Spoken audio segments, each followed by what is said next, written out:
જય શ્રી કૃષ્ણ ફ્રેન્ડ્સ. તો આજની જે રેસીપી છે એ ઘઉંના લોટના પાપડની છે અને જે લોકેશન છે આજનું તમને ખૂબ જ ગમવાનું છે, તો વિડીયો અંત સુધી જોજો ફ્રેન્ડ્સ. તો એકદમ સરસ આપણા જે પાપડ છે એ બનીને તૈયાર છે. અને હા, હસતા નહીં, આને મેં બહુ મોટી સાઈઝમાં વણ્યા છે, કારણ કે જેટલી મારી પાટલીની સાઈઝ હતી એ પ્રમાણે જ મેં પોલિથીન કટ કરી હતી અને એ પ્રમાણે જ મોટા મોટા આને મેં વણી લીધા છે. કારણ કે પછી જો નાનો પાપડ હોય તો કોઈ એક જણ ખાય તો બીજો પાપડ શેકવો પડે, એના માટે પાછો ગેસ ચાલુ કરવો. એના માટે જે રીતે એક પાપડમાં જ ખવાઈ જાય એ રીતે મોટા બનાવ્યા છે. હવે તમે ધારો તો આ રીતે નાના વણી શકો, મેં આ રીતે મોટા બનાવ્યા છે. પોચા બને છે કારણ કે આને છે ને મેં પોલિથીન રાખીને વણ્યા છે, તો એકદમ સરસ પતલા પતલા વણેલા છે. તમે જોઈ શકો છો એકદમ આર પાર દેખાય, એટલે કે શેકીએ ને ત્યારે એકદમ પોચો પાપડ બને છે, એટલે ખાવાની મજા આવે છે. તો ફ્રેન્ડ્સ, આ છે કઈ ટેરેસનો નજારો અને મારી બેક સાઈડ છે એ રિવર તાપી છે. તો સુરતની અંદર આવું લોકેશન મળવું તો મુશ્કેલ છે, એટલે હું નસીબદાર છું કે મને આ લોકેશનની અંદર ઘર મળ્યું છે.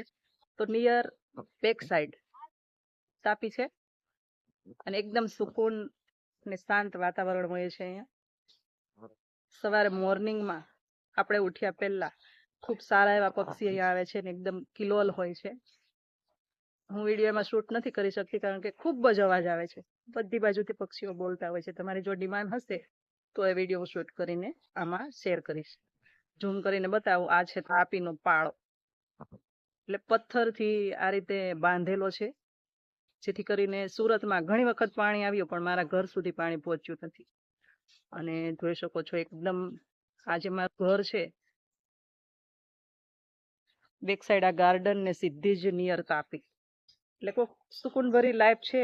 અને આટલું ગ્રીન સિટી, આટલું મેગા સિટીની અંદર મને આવું લોકેશન મળ્યું છે, એવું લોકેશન છે. અને આ રીતની કેરી પણ લાગેલી છે, એકદમ સરસ કેસરનો આંબો છે, તો સિઝનમાં કેરી મળી રહે છે. તો ખીચું બનાવવાનું છે આપણે ઘઉંના લોટમાંથી, એકદમ રોટલીનો લોટ, અને એના માટે 3 વાટકા ભરીને આપણે પાણી એડ કરી દઈશું અને સાથે 1 વાટકી ઘઉંનો લોટ લઈશું.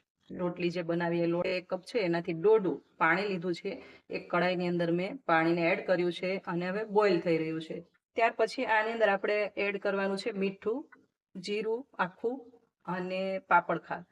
આટલું આપણે આની અંદર એડ કરવાનું છે. આ તમે ઈચ્છો તો તમે મરચી પણ એડ કરી શકો, પણ હું નથી કરતી કારણ કે જ્યારે શેકીએ ને ત્યારે મરચીની થોડી નાકમાં ચડે છે, એટલા માટે હું એડ નથી કરતી. હા, તમે અંદર એડ કરો તો પછીથી પાણી ગાળી લો અને પછી રાખો તો પણ ચાલે, પણ એ પ્રોસેસ હું નથી કરતી. એટલા માટે માત્ર જે ગામઠી રીતે પહેલાથી મારા મમ્મી બનાવતા એ રીતે હું બનાવું છું. તો અહીંયા આપણે આ ટાઈમ પર પહેલા જીરું એડ કરી દઈશું, મતલબ આખું જીરું. તો આખું જીરું આ રીતે મેં 1 ચમચી લીધેલું છે. 1 ચમચી આખું જીરું આપણે એડ કરી દઈશું. તો સાથે 1 ચમચી હું અહીંયા મીઠું એડ કરું છું. હવે આને થોડું બોઇલ થવા દઈશું. ત્યાર પછી આપણે પાપડ ખાર એડ કરી દઈશું. તો આ રીતે જે પાપડ માટેનો ખાર આવે છે એ એડ કરવાનો છે.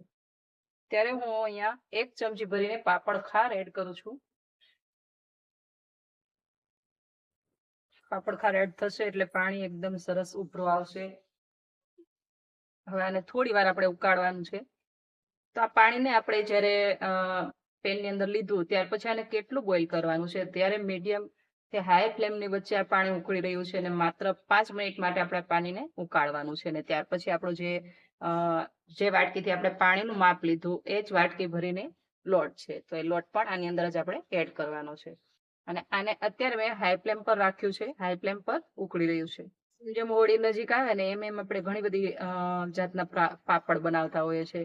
તો એમાંનો એક છે ઘઉંના લોટનો પાપડ, કારણ કે આ પાપડ એવો હોય છે કે આને કંઈ તળો નહીં તો બી ચાલે અને શેકીને ખાવાની મજા આવે છે. એટલા માટે જૂનું એકદમ જે રીતે ખીચું બને એ રીતે આ રીત બતાવી છે, કારણ કે પહેલાના જમાનામાં ઘઉંના લોટના પાપડ જ માત્ર બનતા હતા.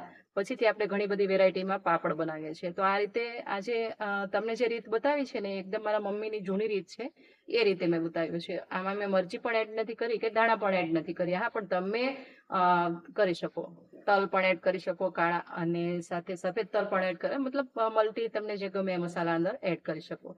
હવે આ રીતે મેં આને આમ જ ઉકાળ્યું છે અને હવે પાણી છે એ બરાબર આપણું ઉકળી રહ્યું છે. ત્યાર પછી આપણે આની અંદર હવે લોટ એડ કરી દઈશું.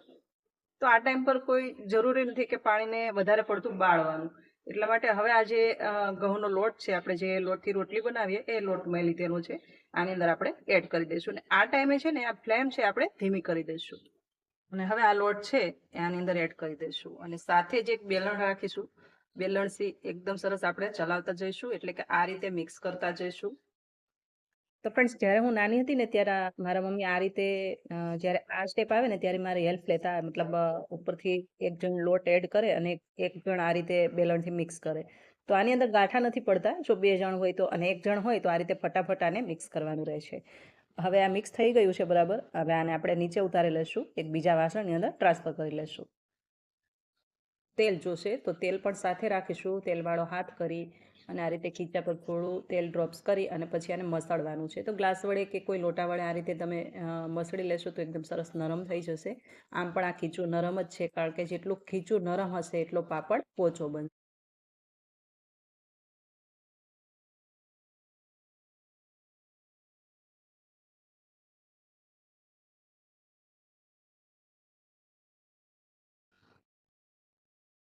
તેલવાળો હાથ કરી અને ફ્રેન્ડ્સ આને બધાને આપણે પહેલા તો વચ્ચે લઈ લઈશું. પછી બાફવા માટે, એટલે મતલબ આને સ્ટીમ કરવા માટે સ્ટીમરની અંદર રાખી દઈશું.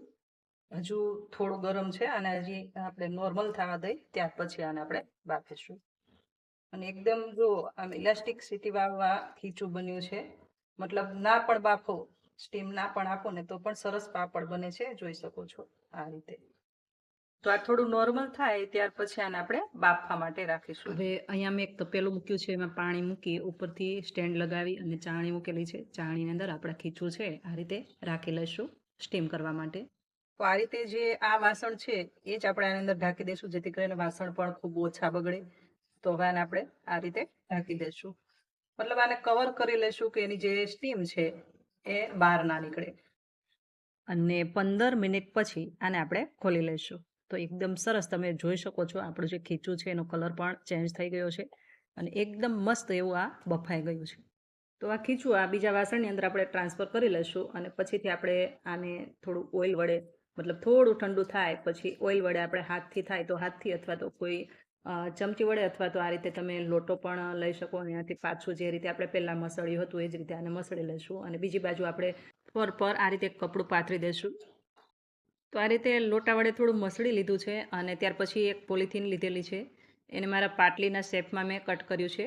એવા 2 પોલિથીનને મેં રાખેલી છે અલગ અલગ. અને હવે એને આપણે ગ્રીસ કરી લઈશું અને ત્યાર પછી આપણે પાપડ વણી લઈશું. હવે આ ટાઈમ પર જે સાઈઝના તમારે પાપડ બનાવવા હોય એ રીતનું આ રીતે લુઓ લઈ લઈશું. અને નીચે એક પોલિથીનનો કાગળ રાખ્યો છે ગ્રીસ કરેલો, અને પછી વચ્ચેની સાઈડ આપણે આ રીતે લુઓ રાખી દઈશું. ઉપરથી પણ એક કાગળ રાખી દઈશું, હાથથી થોડો પ્રેસ કરી અને આ રીતે મોટો એવો આપણે પાપડ વણાઈ લઈશું. જે સાઈઝનો તમારે વણવો હોય એ રીતે વણી શકો. હવે ઉપરથી જે પોલિથીન છે એને આપણે હટાવી લઈશું અને નીચેનું પોલિથીન છે એ આપણે એમ જ રહેવા દઈશું. અને ત્યાર પછી આપણે જે ફ્લોર પર કપડું પાથર્યું છે એની અંદર આ જ રીતે બધા પાપડ આપણે રાખતા જઈશું.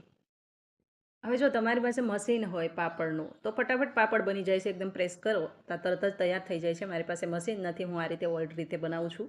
અને આખી નાઇટ માટે આને આમ જ મેં ફેનની નીચે સૂકવ્યા છે અને ત્યાર પછી બીજે દિવસે મેં છત પર આને ધૂપ આપેલી છે.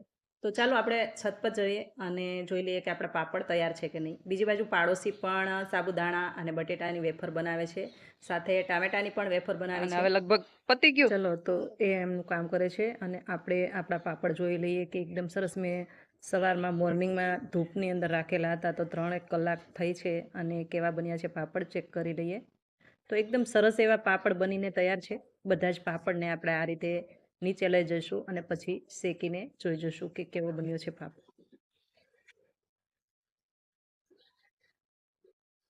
તો આને આપણે શેકી જોઈશું અને શેક્યા પછી બતાવું તમને કે કેવો બન્યો છે.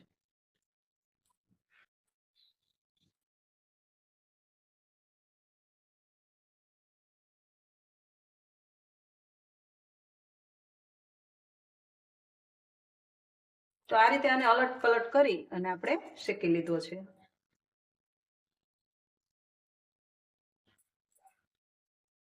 છે ને એકદમ સરસ અને એકદમ પતલો હોવાના કારણે એકદમ પોચો છે.